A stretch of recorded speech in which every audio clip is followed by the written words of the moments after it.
Dear students, आज हम previous lecture Maxwell law of distribution of molecular velocities के continuation के अंदर आगे टाइप्स ऑफ मॉलिक्यूलर वेलोसिटीज पढ़ेंगे। हमने प्रीवियस लेक्चर के अंदर देखा था कि आणविक वेगों का वितरण मैक्सवेल नियम क्या है और उसका प्रायोगिक रूप से हम किस प्रकार सत्यापन कर सकते हैं, और ये मैक्सवेल इक्वेशन है। अब हम देखेंगे कि टाइप्स ऑफ मॉलिक्यूलर वेलोसिटीज यानी आणविक वेगों को कितने भागों के अंदर बांटा गया है। सबसे पहला है रूट मीन स्क्वायर वेलोसिटी, दूसरा है एवरेज वेलोसिटी और तीसरा है मोस्ट प्रोबेबल वेलोसिटी। वर्ग माध्य मूल वेग, औसत वेग और अधिकतम वेग। सबसे पहले हम देखेंगे टाइप्स ऑफ मॉलिक्यूलर वेलोसिटी में रूट मीन स्क्वायर वेलोसिटी के बारे में, यानी कि वर्ग माध्य मूल वेग।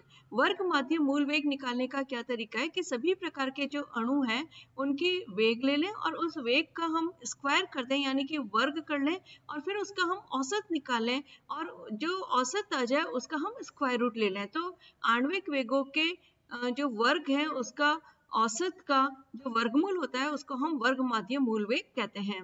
अब अगर हम total number of molecules n ले लें और वेलोसिटीज ऑफ मॉलिक्यूल अगर c1, c2, c3 इसी प्रकार cn अगर n नंबर ऑफ मॉलिक्यूल्स की हम ले लेते हैं, इनका डेफिनेशन के अकॉर्डिंगली इसका पहले हम स्क्वायर कर देते हैं। स्क्वायर करने के बाद इसको हम n से डिवाइड कर देंगे एवरेज निकालने के लिए, और फिर इसका हम स्क्वायर रूट निकाल लेते हैं। इस प्रकार जो c का मान हमको प्राप्त होगा उसको हम बोलेंगे रूट मीन स्क्वायर वेलोसिटी या वर्ग माध्य मूल वेग। जैसा कि हमने गतिज समीकरण के अंदर देखा ही था कि PV इज इक्वल टू होता है 1/3 mnc²। PV यहाँ पर जैसा कि हम जानते हैं कि P यहाँ पर दाब है, प्रेशर है, V आयतन है, M मास है, N नंबर ऑफ मॉलिक्यूल्स है और C जो है यहाँ पर वेग है, वर्ग माध्य मूल वेग है। इस प्रकार C का जो फॉर्मूला है हम ये इसी इक्वेशन के द्वारा निकाल सकते हैं कि 3 को हम इधर रीअरेंज कर लिया, हमने 3PV/mn कर लिया और हम C का इस प्रकार यहाँ पर फॉर्मूला दे सकते हैं। आइडियल गैस इक्वेशन यानी कि आदर्श गैस समीकरण के अनुसार PV इज इक्वल टू होता है RT 1 मोल गैस के लिए। तो इस वाली जो इक्वेशन है इसमें अब हम PV के स्थान पर RT भी लिख सकते हैं। इसी प्रकार जो Mn है वो इक्वल होगा M के, M यानी कि अणु भार या मॉलिक्यूलर वेट। तो उपरोक्त इक्वेशन ये जो हमने दी है C is equal to root 3PV/mn, इसके अंदर हम PV के स्थान पर अब रख देंगे RT और Mn के स्थान पर हम रख देंगे कैपिटल M। तो इस प्रकार रूट 3RT/m जो है वो भी एक वर्ग माध्य मूल वेग का एक अन्य फॉर्मूला है। अगर इसका हम स्क्वायर रूट निकाल लेते हैं तो ये आता है 1.7 रूट RT/m। तो ये भी एक हमने जनरल थोड़ा सिंप्लीफाई वे में हमने फॉर्मूला दिया है। अब इसी प्रकार जो हमने पहले लिखा था इक्वेशन जो PV के संबंध में था, तो C is equal to root 3PV/m हमने यहाँ पर लिखा है। यहाँ पर P को हमने M से डिवाइड कर दिया, नीचे लेकर आ गए, root 3P divided by M/V है। M/V जो है इसको हम डेंसिटी के द्वारा भी रिप्रेजेंट कर सकते हैं, सो रूट 3P/D हो गया। तो इस प्रकार हम जो वर्ग माध्य मूल वेग है उसका हम तीसरे प्रकार से रिप्रेजेंटेशन डेंसिटी और दाब के फॉर्म में भी दे सकते हैं कि ये it is equal to square root of 3P/D हो गया। हम ले रहे हैं औसत वेग यानी कि average velocity. Average velocity may be determined by dividing the sum of velocities by total number of molecules। तो औसत वेग जो है कि हमने अलग अलग आणविक वेग ले लिए डिवाइडेड बाय हमने n कर दिया कि अलग अलग आणविक वेग अगर उसको हम टोटल नंबर ऑफ मॉलिक्यूल्स के द्वारा डिवाइड कर देते हैं तो हमें औसत वेग प्राप्त हो जाता है। तो इस प्रकार औसत वेग निकालने का क्या तरीका है, C bar is equal to 1/n और C dn यानी कि 0 से लेके इनफाइनाइट जितनी भी इसके अंदर वेलोसिटीज हैं सबकी वैल्यूज आ जाएंगी। और उस प्रकार अगर हम ये इसका समाकलन या इंटीग्रेशन कर सकते हैं तो हमें ये प्राप्त हो जाएगा C बार की वैल्यू। इसको और हम अलग सिंप्लीफाई अगर हम करें तो dn/n हो जाएगा और बाहर जो है वो C रह जाएगा। अब dn/n जैसा कि मैक्सवेल इक्वेशन के द्वारा हम इसका मान प्रतिस्थापित कर सकते हैं। तो जो समीकरण 6 है इसके अंदर हम dn/n का मान मैक्सवेल समीकरण के द्वारा लेकर प्रतिस्थापित करेंगे।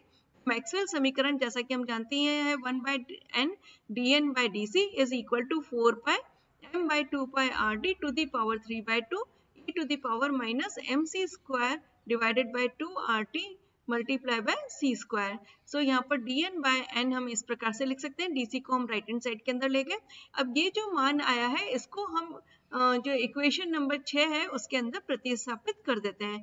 यहाँ पर हमने dn बाय n का मान एज इट इज प्रतिस्थापित कर दिया, मल्टीप्लाई बाय c यहाँ पर लिखा हुआ ही था, यहाँ से हमें c स्क्वायर प्राप्त हुआ तो हमने c cube multiply by dc कर दिया। इस प्रकार अब हम यहाँ देख सकते हैं कि ये 4 pi m by 2 pi RT to the 3 by 2 जो है पावर, ये एक कांस्टेंट फैक्टर है, इसको हमने बाहर निकाल लिया। अंदर जो इंटीग्रेशन का पार्ट है वो हमने एज इट इज रहने दिया है। अब अगर हम एक एजम्पशन ले लेते हैं यहाँ पर कि m by 2 RT is equal to a है, तो उस स्थिति के अंदर जो इक्वेशन नंबर 8 हमने लिखी थी उसमें c bar is equal to 4 pi, और वहां पर जो m बाय 2 RT था उसकी जगह हमने a लिख दिया divided by pi to the power 3 by 2 c cube e to the power minus a, हमने वापस m बाय 2 RT था उसकी जगह a लिख दिया, c square multiply by dc, और c bar is equal to 4 pi a by pi 3 by 2। अगर इसका हम सॉल्यूशन निकालते हैं ये हमारे पास आता है 1 बाय 2a स्क्वायर। अब a का हम पुनः m बाय 2 RT मान जो है इसके अंदर इक्वेशन में प्रतिस्थापित कर देते हैं, तो यहाँ पर हमने a की जगह वापस से m बाय 2 RT कर दिया। इसी प्रकार यहाँ पर भी हमने लिख दिया m बाय 2 RT, तो ये नीचे है तो अगेन ऊपर आ जाएगा r स्क्वायर t स्क्वायर और m स्क्वायर नीचे रह जाएगा। इसको हम सॉल्व आउट करेंगे, c bar is equal to 8 RT by pi m आएगा। इसका मैंने सोल्यूशन नोट्स जो PDF आपको दिए हैं उसके अंदर भी दिया हुआ है, स्टेप्स एक एक दे रखी है। Is equal to 1.6 root RT by pi m। इस प्रकार RT बाय m इस प्रकार हम निकाल सकते हैं इसके अंदर कि ये क्या फॉर्मूला रहेंगे, तो वैल्यू सब्स्टिट्यूट कर सकते हैं हम। और इसी प्रकार अगर c bar is equal to 8 RT की जगह हमने लिख दिया PV divided by pi m और 8P by pi m by V, तो m बाय v जो है यहाँ पर, क्योंकि इस v को हम नीचे लेकर आ गए तो ये d के बराबर हो जाएगा, तो इस प्रकार c bar is equal to 8p divided by pi d होगा। इस प्रकार ये औसत वेग के हमें 3 फॉर्मूले प्राप्त हो चुके हैं, पहला RT की फॉर्म में, दूसरा हमने PV की फॉर्म में ले लिया, तीसरा हमने P और डेंसिटी की फॉर्म में निकाल लिया है।